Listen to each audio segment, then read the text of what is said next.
Hello friends, कैसे हैं आप सब। आई होप आप लोग बहुत अच्छे होंगे और बहुत अच्छी तरीके से अपने वर्क को कर पा रहे होंगे। और अभी तक जो हमने स्टोरीज़ पोस्ट की हैं उसे आप लोग बहुत पसंद कर रहे होंगे और उसमें जो छुपे हुए मैसेजेस हैं उनको आप अपनी लाइफ में कहीं ना कहीं इंप्लीमेंट कर रहे होंगे। आज वापस है हम ऐसी ही एक अमेजिंग स्टोरी के साथ, और आज की स्टोरी भी बहुत स्पेशल है क्योंकि इसमें भी एक खास मैसेज छुपा हुआ है। तो चलिए शुरू करते हैं आज की स्टोरी को स्टार्ट से एंड तक देखिएगा ताकि आपको प्रॉपर वे में वो मैसेज मिल पाए जो मैसेज मैं आप तक पहुँचाना चाहता हूँ। एक बार की बात है, एक व्यापारी शहर से वापस लौट रहा होता है अपने घर की तरफ। तो जब वो व्यापारी अपने घर की तरफ वापस लौट रहा होता है तो उस दौरान क्या होता है, जब वो घर के सामने आता है तो उसे लोगों की भीड़ दिखाई देती है। और जब लोगों की भीड़ वो देखता है तो वो टेंशन में पड़ जाता है। देखता है धुएं की लपटें उठ रही होती हैं, और जब ज़्यादा करीब पहुँचता है तो देखता है कि वो जो घर है उसका, जो कि बेहद खूबसूरत होता है, बेहद अच्छे तरीके से उसने बनाया होता है, वो घर धू धू करके जल रहा होता है। और एकदम से जब वो देखता है अपने घर को जलते हुए, वो घुटनों के बल बैठ जाता है और उसके बाद रोना शुरू कर देता है। और वो जो घर होता है वो इतना स्पेशल होता है, इतना अच्छा होता है कि उस इलाके में वैसा किसी के पास भी घर नहीं होता। अब वो उसका टेंशन में आ जाता है कि ये घर मेरी मेहनत का पैसा, ये सारी चीज़ें जो है मेरी बर्बाद हो गई।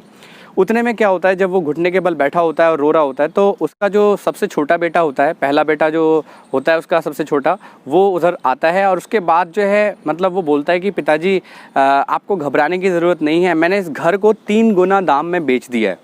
अब उस सिचुएशन में जब वो रो रहा होता है तो जैसे ही वो ये बात सुनता है कि मैंने इस घर को 3 गुना दाम में बेच दिया है, तुरंत अपने आंसू पोंछता है और उसके बाद उठ के खड़ा हो जाता है और चेहरे पे एक अलग सी मुस्कुराहट आने लगती है। वो कहता है, उसका बेटा कहता है कि पिताजी आप टेंशन मत लीजिए, मैंने इस घर को 3 गुना दाम में बेच दिया है, तो टेंशन लेने वाली कोई बात नहीं है। और उसका पिता चुप हो जाता है और अचानक फिर क्या चेंज आता है कि एकदम से वो खड़ा हो जाता है और जैसे बाकी सारे लोग तमाशा देख रहे होते हैं वो भी अपना तमाशा देखना शुरू कर देता है। अब उस सिचुएशन में जब वो तमाशा देखना शुरू करता है तो कुछ देर तमाशा देखते देखते उसका दूसरा बेटा आता है और दूसरा बेटा आके बोलता है कि पिताजी खुश होने की ज़रूरत नहीं है, अभी तो सिर्फ उसने हमें बायना ही दिया था, अभी तो उसने केवल टोकन मनी ही दी थी, अभी तो पूरी पेमेंट आनी बाकी है, तो अभी ज़्यादा खुश होने की ज़रूरत नहीं है, घर में आग लगी हुई है, दुख वाली बात है। अब जैसे ही वो ये बात बोलता है कि अभी बायना ही दिया हुआ है, अभी टोकन मनी ही मिली है, वो वापस से अपना जो है बैठ जाता है ज़मीन पर और फिर से ज़ोर ज़ोर से पुकार के रोना शुरू कर देता है और एकदम से आंसुओं की धार बहाना शुरू कर देता है।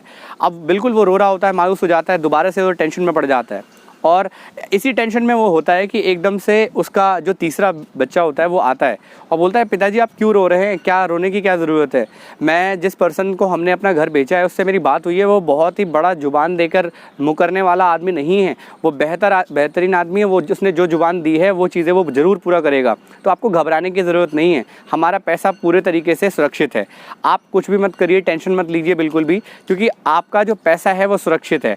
अब जैसे ही वो ये बात बोलता है उस सिचुएशन में क्या होता है, तुरंत के तुरंत उसका एक्सप्रेशन फिर से बदल जाता है और दोबारा से वो खुश हो जाता है और दोबारा से बिल्कुल वैसे ही तमाशा देखना शुरू कर देता है।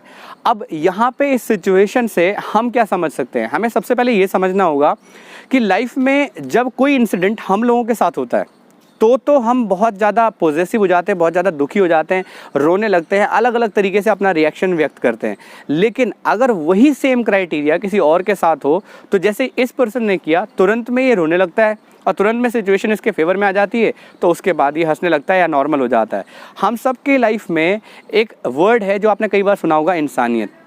और इंसानियत हमें ये सिखाती है कि जिस तरीके से हमारी तकलीफ़ हमारे लिए बहुत बड़ी है, उसी तरीके से अगर किसी पर्सन को कोई तकलीफ़ हो रही है तो वो हमारे लिए उतनी ही बड़ी है। लेकिन हम लोग क्या करते हैं, हम लोग आज के डेट में जब भी किसी को हम तकलीफ़ में देखते हैं तो उस सिचुएशन में वो हमारे लिए मज़े का एक साधन बन जाता है कि अच्छा इसको तो दुख हो रहा है, इसको तो प्रॉब्लम हो रहा है, कोई बात नहीं, हमारे लिए क्या है, हमारे लिए तो कोई टेंशन वाली बात नहीं है।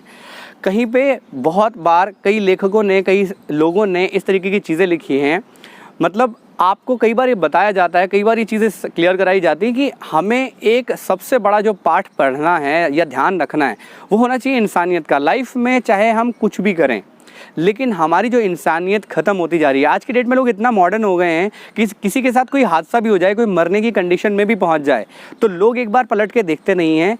ये क्यों? क्योंकि लोगों में इंसानियत ख़त्म होती जा रही है। बट अगर आप वैसे नहीं हैं तो आपको इस स्टोरी से जो मैसेज मिला है उससे हम क्या सीख सकते हैं? उससे हम ये सीख सकते हैं कि लाइफ में जो प्रॉब्लम्स हैं वो सबके लिए सिमिलर ही रहती हैं। हमारी प्रॉब्लम को हम बहुत ज़्यादा मानते हैं, दूसरे की प्रॉब्लम को हम प्रॉब्लम नहीं समझते, ये हमारी सबसे बड़ी भूल है। हमें दूसरे की प्रॉब्लम्स को भी उतना ही ज़्यादा सीरियसली लेना चाहिए। आई होप इस स्टोरी के माध्यम से जो मैसेज मैं आपको देना चाहता हूँ कि हम सबको हमारे अंदर की जो इंसानियत है उसे बरकरार रखनी चाहिए, ताकि हम इस समाज को, इस सोसाइटी को और बेहतर बना सकें। वो क्लियर हुआ होगा।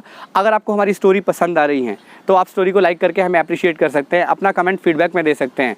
और अगर आपने अभी तक चैनल को सब्सक्राइब नहीं किया है तो चैनल को सब्सक्राइब कर लीजिए, साथ ही बेल आइकन दबा दीजिए, क्योंकि इस तरीके की जो स्टोरीज़ हैं हम रेगुलर बेसिस पे अपलोड करते रहते हैं, ताकि आप लोगों की लाइफ में वैल्यू ऐड करते रहे लगातार। So thank you so much आपके सपोर्ट के लिए, आपके प्यार के लिए। आप इसी तरीके से अपना सपोर्ट बनाए रखिए। Thank you so much.